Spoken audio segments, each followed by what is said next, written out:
안녕하세요. 농분의 농장입니다. 자, 이제 오늘은 그 제라늄 겨울에 어떤 온도에서 가장 잘 자라나 대해서 알려드리려고 합니다. 아마 여러분들이 이제 아마 11월 지금 중순으로 가서 한 17일, 18일 정도 됐는데, 이제 아마 바깥에 있는 제라늄들은 아마 실내로 다 들여놨을 겁니다. 그런데 이제 실내 온도가 어느 정도 돼야지 잘 안 죽고 잘 자랄 수 있나, 그거에 대해서 알려드리겠습니다. 제라늄은 보통 저온성 식물입니다. 왜냐하면 저온에서 강하고 고온에서는 약하고, 그렇기 때문에 제라늄 자라기에 가장 이상적인 온도가 주간에는 한 20도, 그리고 야간에는 한 10도 정도 됐을 때 탄탄히 자라고, 또 꽃도 잘 피고, 또 식물이 제라늄 성장하는데 가장 좋은 온도라고 생각을 합니다. 자, 그러면은 왜 그걸 기준으로 했냐? 낮의 온도가 10도, 15도 됐을 거, 또 저녁 온도가 10도다. 그러면은 제라늄은 잘 자라지가 않습니다. 왜 그러냐면은 제라늄은 보통 식물의 강합성은 20도에서 25도 사이에서 가장 잘 이루어집니다. 그렇기 때문에 낮의 온도가 너무 낮으면은 햇빛을 받아도 강합성 작용을 못하고 포도당을 못 만들어서 식물의 성장을 잘 하지를 못합니다. 반대로 낮의 온도가 낮고 저녁 온도가 높아도 식물의 성장을 잘 못합니다. 못 자랄 수도 있고 그래서. 자, 그리고 낮의 온도는 한 20도 정도 되고 저녁 온도는 한 5도 정도 돼도 잘 자랍니다. 왜 그러냐면은 낮에 강합성을 해서 영양을 포도당을 입에다 축적해 놓고 저녁에 서서히 터져주기 때문에 식물이 잘 자랍니다. 그런데 낮에도 춥고 저녁에도 추우면은 냉해를 입을 수가 있습니다. 자, 그래서 이제 여러분들 우리 집이 낮에는 한 20도 정도 되고 15도에서 20도 정도 되고 저녁에는 뭐 2도 3도 돼도 잘 자랍니다.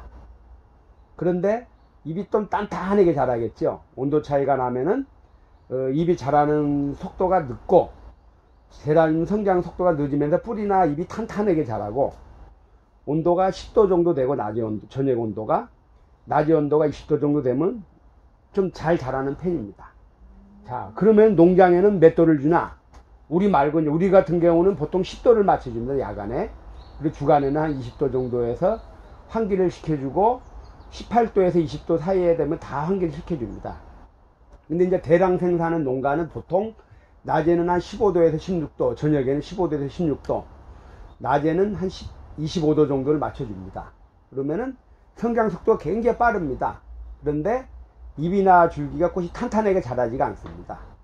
그리고 성장 억제제를 줘야 되고, 그래서 저 같은 경우는 그걸 안 주기 위해서 성장 억제제나 탄탄히 키우려고 보통 낮에는 20도, 저녁에는 10도 정도를 맞춰주고 있습니다.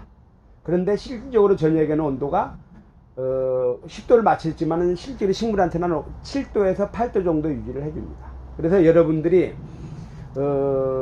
집에서 이제 키울 때 막 이게 온도가 춥다고 해서 얼고 그런 게 아니라 낮의 온도가 따뜻하고 20도가 되고 저녁 온도가 5도 정도 돼도 가장 잘 자란다고 생각하면 됩니다. 이걸 뭐 실내로 옮겼다가 이게 이 따뜻한 거실로 옮겼다가 이렇게 왔다 갔다 안 해줘도 됩니다.